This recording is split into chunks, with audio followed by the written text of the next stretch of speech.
What's going on, family? How y'all doing out there? Um, y'all know what's going on. We gonna talk about Sinners, y'all. We gonna talk about the movie Sinners that is out now, that is breaking box office records or whatnot. This is a little bit of extra for the channel. Y'all know I do a little bit of the breakdowns and stuff. I am Solomon from the Pharaohs Podcast. So come on in. Y'all just, as I'm talking and you might hear something, I want y'all to participate in these breakdowns. Um and the way I want y'all to participate in the breakdowns is always, like, comment, subscribe, put y'all own little thoughts of what y'all saw in the movie. This will be a spoiler, okay? This is a spoiler um breakdown and reaction. So let's get into it. First of all, yo, Ryan Coogler and Michael B. Jordan is like the best duo right now when it comes to filmmaking and acting. Um, so they just did another wonderful job, another masterpiece of a movie. Now some people are going to say it's okay.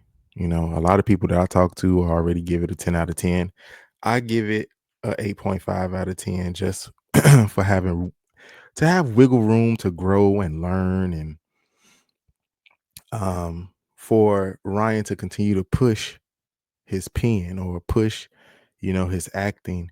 And it's something, it's small little things like the like mid credit scene towards the end, I really didn't care for. The ending didn't I really didn't care for. The post credit scene after the credits were over. I've seen this movie twice. So I might have missed some things. So, like I say, I like this is going to be an open discussion. You guys come in and join me and talk to me about what y'all thought about Sinners. And then the other thing was, I didn't think the vampires were really that intelligent, but that's just me.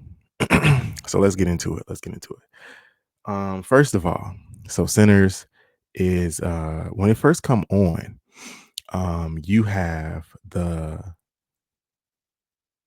witch, the bruja, the spiritual woman, the one who practices Ifa, which is another type of spiritual practice that black people, especially I believe in the South, were doing.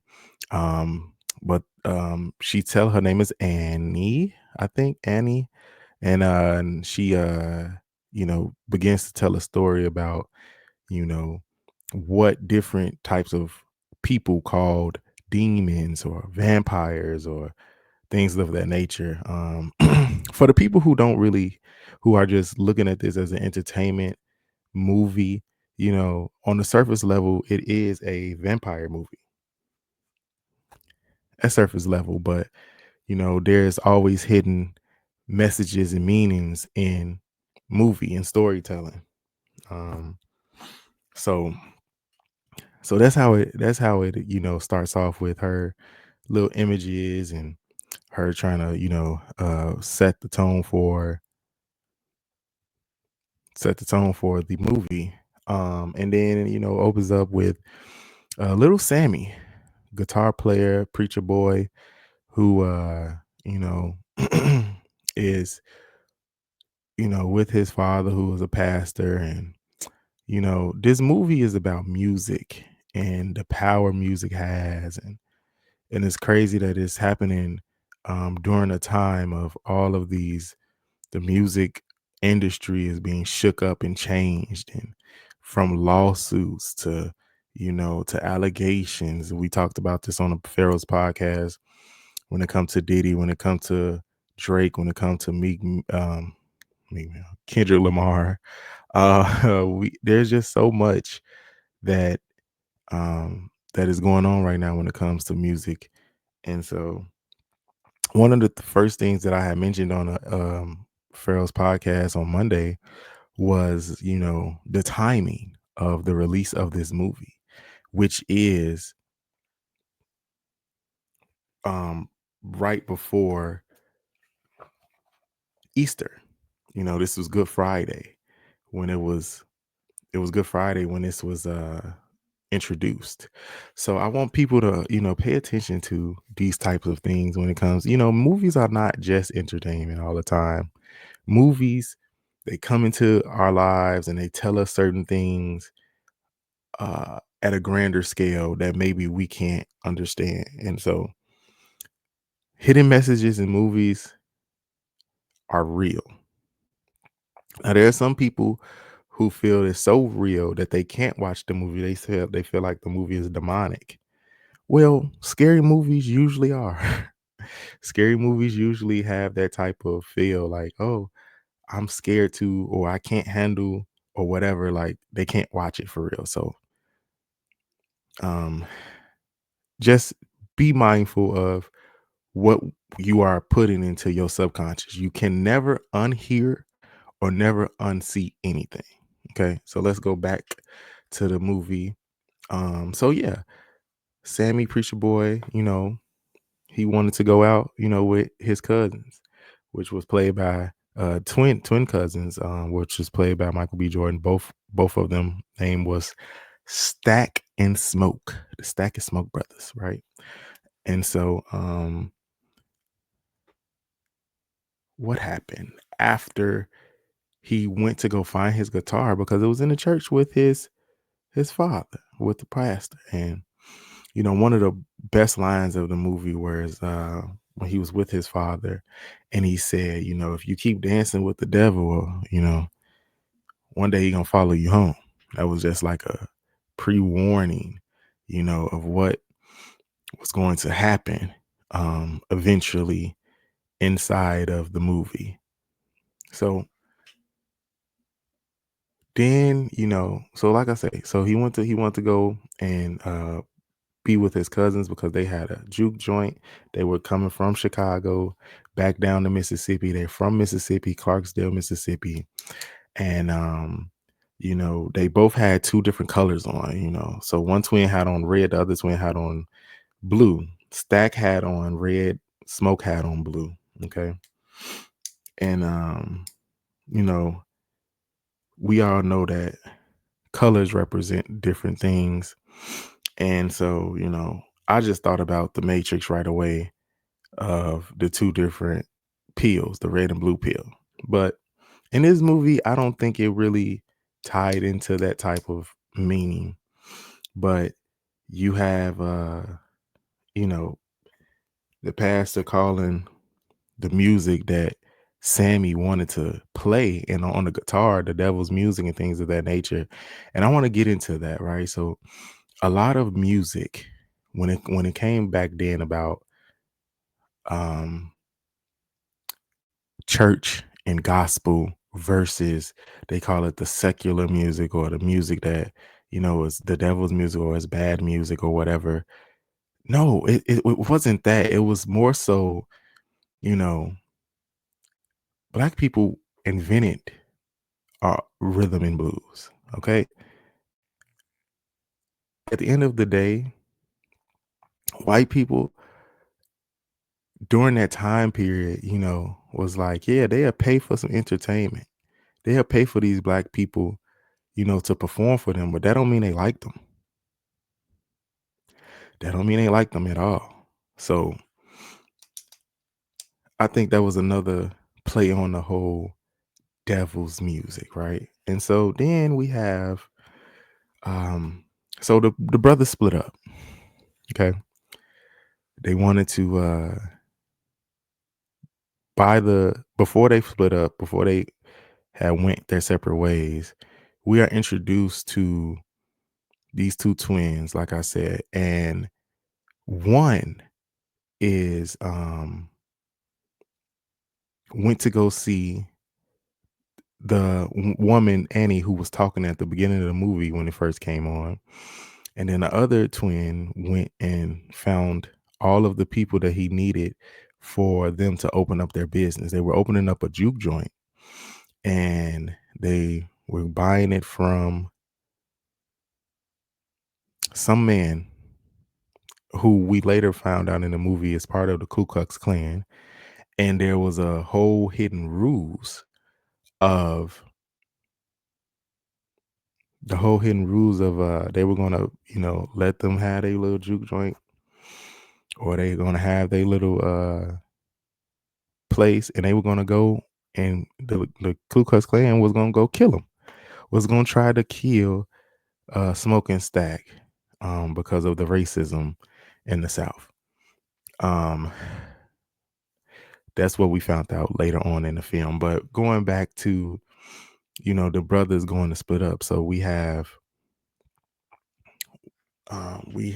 Smoke, who went to go see Annie and found out that they had a child together.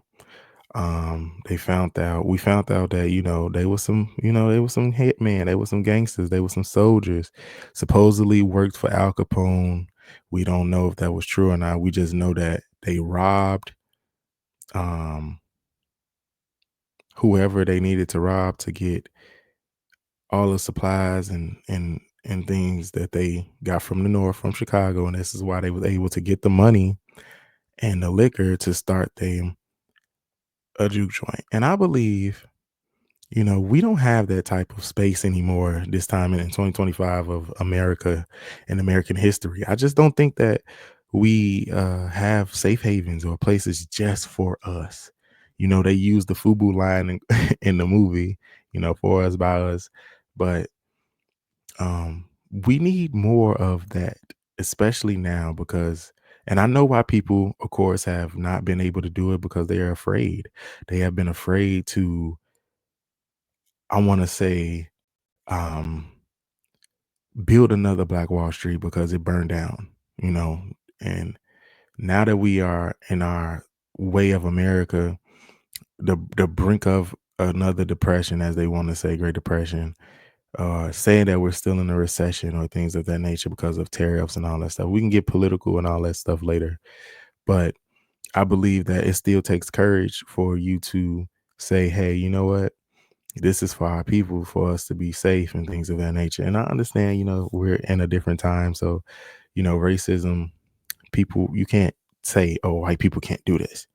But at the end of the day, you can create something that is for your people and not feel a certain way about it.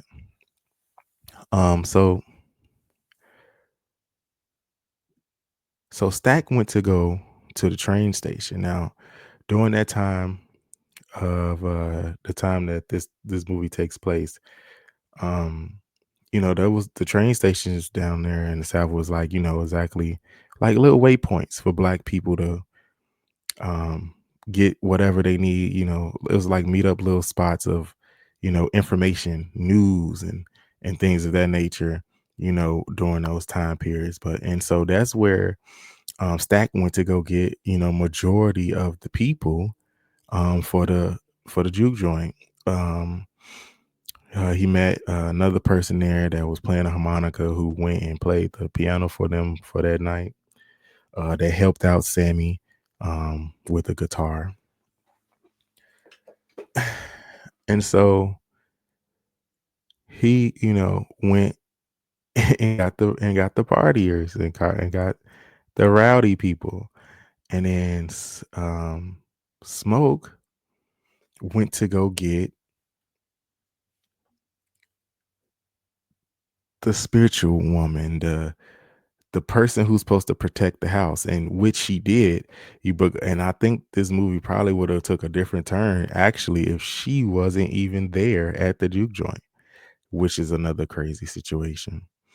Um, oh, Stack also went into town to get this Asian couple or whatever type of nationality they were. um and that just reminded me of like during that time, like they were also called immigrants too. Like the Europeans during the time, those Caucasians, those white people, and there's a difference, but they were of course, thinking that they were, the superior race. And so even though it was a black thing that they had during in slavery and stuff like that, they also had some of the Asian immigrants. They were kind of on a lower totem pole, but they were like the I want to say like the knockoff whites, or the if the blacks were the poor class during that time, then the Asians was like the middle. If I'm kind of making sense as I'm saying, it's like it was in the totem pole of like, yeah, they're acceptable not to really get messed with for real. And so during that time, there was the black people and the Asians, and I'm starting to think about this now as I'm talking about this right now with you guys, all the Chinese restaurants. But anyway, shrimp fry right, 10 minute. All right, okay, that's all right. Let me chill. Let me chill. I don't want to get canceled. Anyway, so because I love me some Chinese food. Can't wait to come to Chicago and get me some. But anyway, so they were always able to, work together. They were always able to go and actually buy and do business with blacks, especially during the time of Jim Crow when they wasn't, and they had segregation. They wasn't even um, selling to blacks for different types of whatever that a black family might need, or a person.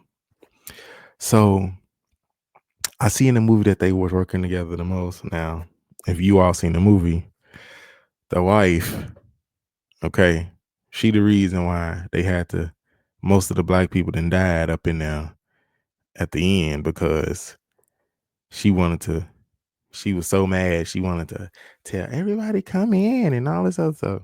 Well, so let's get to that, right? So this is how, the movie is set up. It was a time period piece. Ryan Coogler was trying to give you the culture and all of those things, right? And so after that, we get to the vampire part. Doom, doom, doom. A vampire movie that, like I say, people, if you're not really paying attention, do you think that this is what this is? It's just regular, regular horror film with vampires in it, But it was just showing that. Um, so when a vampire first showed up, he showed up to a house, which actually was a Ku Klux Klan member house. He obviously needed to get invited in. Demonic and evil spirits, you have to let them in your house. You know what I'm saying? Because they can't just come in just because if you are willing, if you're a vessel, you have to be actually invited in. So he invited them in. Why? I have no idea. But he ended up, of course, killing both of them. And but before he got to killing both of them, they had the Indian tribe come, the Native American tribe come and knock on the door. And he said, "Have you seen anybody, walking around here?" Right? They said, "Oh no, no, we don't. We haven't seen anybody." He's like, "You sure? Because he might not be the person that you think he is." I felt like those Native Americans was like, they was the vampire hunters at the time. That tribe was basically saying, "Hey, I warned you. Okay, well, the sun's getting low and all that stuff." So they just retreated after that. They said, "Okay, well, I mean, if you ain't see him, you ain't see him," and they left. And I just thought to myself, you know, people will come and warn you, like especially the original people. Okay, they will come and warn you when there is something going on, and it's up to you after that warning. When God come in your life and warn you about a situation, you better listen. And I'm talking from experience. I'm talking from experience. God has spoke to me many occasions and told me certain things. Sometimes I listen, sometimes I don't, and that's a default. That's a problem. You gotta. You gotta learn how to listen when God is speaking to you, okay? And and then they went about their way. See, they knew what to do with that vampire who was of I think Irish descent or something like that. Going back to the immigrants of this world or this country that had happened years ago to make America. So after the Native Americans left, we gets to, you know, all of the things that was going on inside of the juke joint. Um, Sammy met a married woman. Actually, uh, Stack was with a white married woman. I seen this meme. I seen this meme on Facebook, and somebody said, and they had the two pictures of the two ladies, the white lady and the other lady that came to the juke joint. They said, "Ladies, don't let your husband stop you from meeting the love of your life. Y'all is crazy. I'm not condoning that type of stuff. If you want to step out on somebody, you leave them. Leave them. Just go. Just go." But anyway, so um so they was having a good time. They was having a real good time. Everything was marvelous. Everything was great. And at first. And then they had the most powerful scene of the movie. And that was Sammy playing his guitar inside the juke joint. And it showed the past, present, and future of music. And it showed the power of music. And like I say, this movie is not all a vampire film. It is deeper to understanding, like, you know, how music can heal you, how music there's certain hurts that you can put music at, that can heal you and put you at peace and have you in a state of focus and bliss. And then there's the music that you put on, as the Chicago like to call it, drill music, where you finna get up and you finna get active. You about to do something. You know what I'm saying? And you about to turn into that lower energy, that lower half of yourself that's gonna activate. So when that scene had came and just the music was playing and everybody was dancing from, going from the DJ booth to the even the girl twerking, and then it just was so much represented in that film inside of that scene. And I want people to understand, like, make sure what you, like I say, you cannot unsee and unhear anything in your life. You might forget, but it's in your subconscious. Consciously you might not think about it, but it's in your subconscious. Okay, pay attention, be careful for what you let inside your house, which is your mind, your temple, which is your mind, your body. Make sure you pay attention, like, careful of what is being put inside of you, because that can ultimately affect your day, your year, your weeks, everything. It can definitely affect you. I believe that that's what this movie was mostly about. um and that he had a good villain. The vampire was making good points of why he um wanted to turn everybody, wanted to be invited into the juke joint. They did not invite him, and that was because of Annie. Annie was like, she had a real bad vibe, you know what I'm saying? And then also, Smoking Stack, the twins, of course, soldiers, they've been traveling, they've been doing all types of things where they stay on alert. So it was everybody, that looked in at the door in that scene and was like, "Nah, we can't let y'all in here. Don't let them in here. Don't let these demonic spirits and demons and craziness inside your house, people." I think that was really well. That's what I'm gonna give y'all. I know other uh center movie breakdowns and reaction videos are telling you different things, but I'm gonna say from the pitch, this page, this Pharaoh's podcast, I'm gonna go spiritual with you and make sure that you clean your house. Make sure you have your your spiritual tools to continue to um have a healthy mind and body. Okay. Don't let the people in that they shouldn't be in. It was a scene also Once, like I say, once the Asian woman had let decided to say, "Y'all come in," messed up the whole movie. I said, "Girl, what?" Anyway, when she let the Asian when she told the vampires to come in, and they got they had to fight for their lives because they had already killed one of the twins. They had already turned one of the twins. They turned the white girl first, which was Mary. They turned Mary, and then Mary came in, and then they turned Stack, I believe. Yes. No. Smoke. Turn Smoke. No. Um they turned Stack. I'm sorry. These the twins. And so they were already fighting that. Smoke was already upset about his brother being turned, and well, Stack was upset about Smoke being turned. So it was just a lot going on with the twins. And then on top of that, you have people in the background, that you trying to defend and fight and everything like that. It was a really good movie, with the action and stuff like that.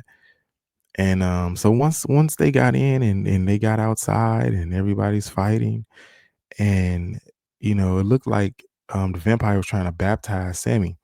They wanted Sammy the most. They wanted Sammy the most because of his music, because of the sound that they heard, and they wanted his memories, his life force, and all that stuff.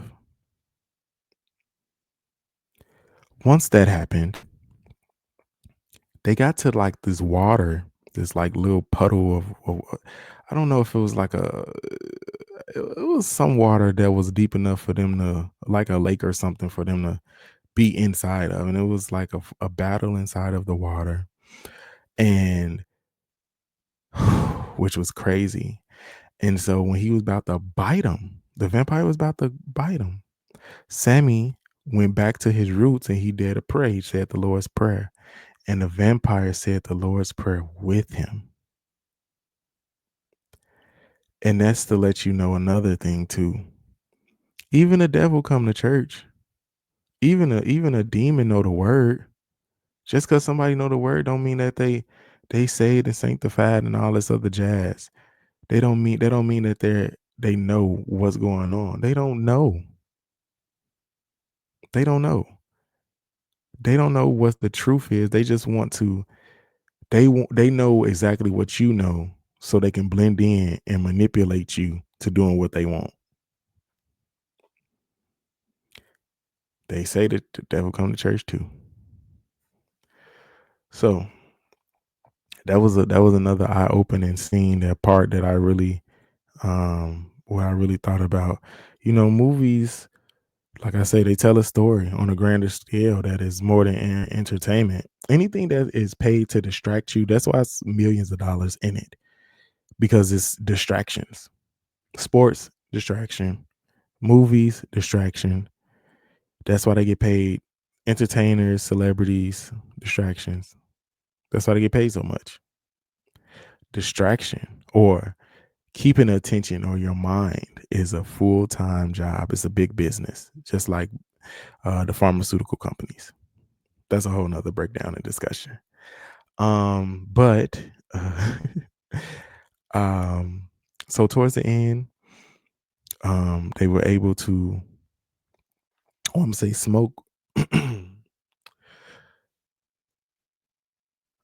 and Mary was still together in a post credit scene, and then Stack was, because Annie actually died too. I said this is a spoiler discussion, so if you ain't see the movie, I don't know why you watching this anyway. Um, but Stack was able to um kill the Ku Klux Klansman that was trying to come and kill him, which I thought was a great hero farewell. He did die at the end. So, like I say, I recommend Sinners. I recommend you watching it, and having your own perspective. This is the only Solomon's perspective. It don't have to be yours. You could have seen something totally different from me. You know what I'm saying? But I'm just giving you, my small discussion. And that is all, family. Thank you for watching this movie breakdown of Sinners. And like I said, go out and enjoy your film. Don't be scared. When you prayed up, you got your spiritual tools. You shouldn't be scared anyway. God got you. All right. All right. Peace, family. Make sure you check out the Pharaohs podcast every Monday at 7 p.m. Eastern Time, 6 p.m. Central Time. All right. Peace.